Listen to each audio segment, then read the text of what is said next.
Hello and welcome to another Tech Talk with Konnectus. This is David.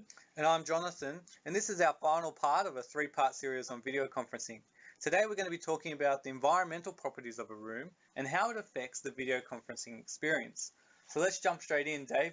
What is the main equipment in a video conferencing room? Well, there's four pieces of equipment, Jonathan.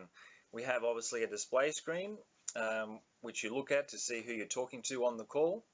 You have a microphone or series of microphones, and these are used to capture what is being said by the people inside the room during a call.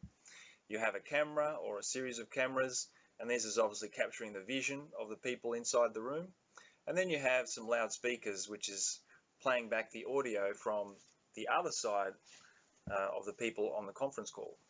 Great, so that's the main equipment. Now, where do we actually sit? How do you arrange the room?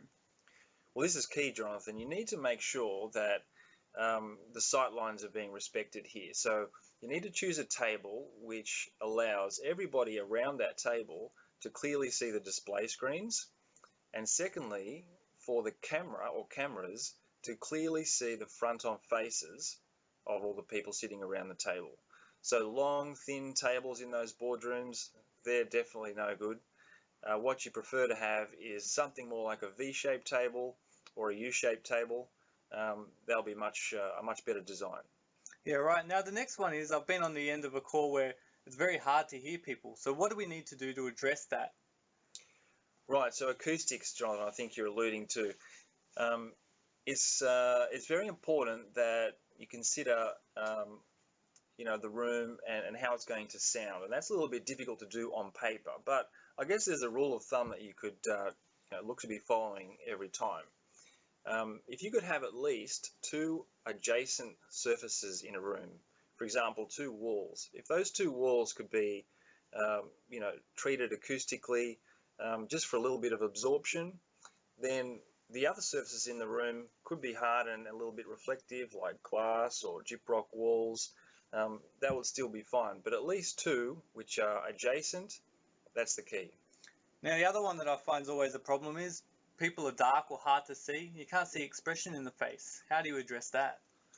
Right, lighting's a big one, Jonathan. So I guess there's two parts here. First of all, we need to be controlling the ambient light that's flooding into the room. For example, if you have a room with big windows or gets a lot of sunlight during the day, you want to make sure, first of all, you can have some blinds, shades, curtains to control that light coming in.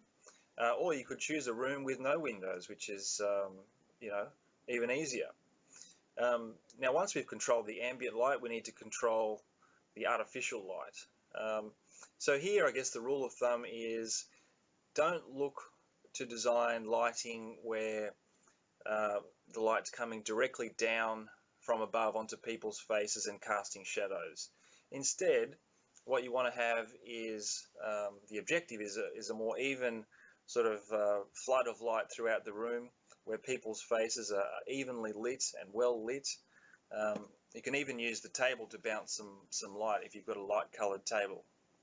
Well, you touched on the table there, so what about the interior design? Do I want nice artwork behind people so they can see it? No, well, I would say you definitely don't want that. See, the key in when we talk about interior design of the room, Jonathan, is the people are the focus. They're the subjects for the video conference call. So let's keep the attention on them. Okay, so I think just some neutral kind of soft colors in the background on the walls and soft furnishings is perfectly fine. You need to be avoiding those strong patterns or beautiful artwork pieces in the background of a camera. That's not really the right room, a video conferencing room. You can put those in other areas of perhaps the site. Right, got it, Dave. Well, that concludes our three-part series on video conferencing, Jonathan. So for more great tech talks or a free consultation, visit us at konnectus.com.au.